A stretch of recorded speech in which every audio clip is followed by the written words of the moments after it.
Saint کی قائمہ committee برائے خزانہ نے انکم ٹیکس ترمیمی بل 2025 کی منظوری دے دی۔ چیئرمین FBR نے بریفنگ میں بتایا کہ خطی رقم کو ٹیکس نیٹ میں لانے کے لیے بینکوں پر انکم ٹیکس کی مد میں اضافہ کر دیا گیا ہے۔ پاک ایران بارڈر پر 6 ماہ سے 600 ٹرک پھنسے ہونے کا انکشاف قائمہ کمیٹی خزانہ نے نوٹس لے لیا۔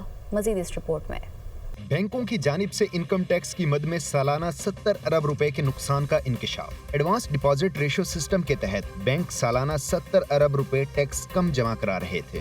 FBR نے بینکوں پر انکم ٹیکس 39% سے بڑھا کر 44% کر دیا۔ قائمہ کمیٹی خزانہ کے اجلاس میں وزیر خزانہ اور چیئرمین FBR کی بریفنگ۔ چیئرمین FBR نے کمیٹی کو بتایا کہ آئندہ سال بینکوں کو انکم ٹیکس کی مد میں 43% ٹیکس جمع کرانا ہوگا، جبکہ 2027 کے دوران بینکوں پر انکم ٹیکس کی مد میں 42% ٹیکس عائد ہوگا۔ قائمہ کمیٹی اجلاس میں پاک ایران بارڈر پر 6 ماہ سے 600 ٹرک پھنسے ہونے کا انکشاف بھی ہوا، جس پر کمیٹی نے نوٹس لے لیا۔ چیئرمین FBR نے کہا کہ ایران سے آنے والا مال میڈ ان ایران نہیں تو اس کی اجازت نہیں ہے۔ یہ اجازت دے دیتے ہیں تو پھر پوری دنیا کا مال ایران سے آئے گا۔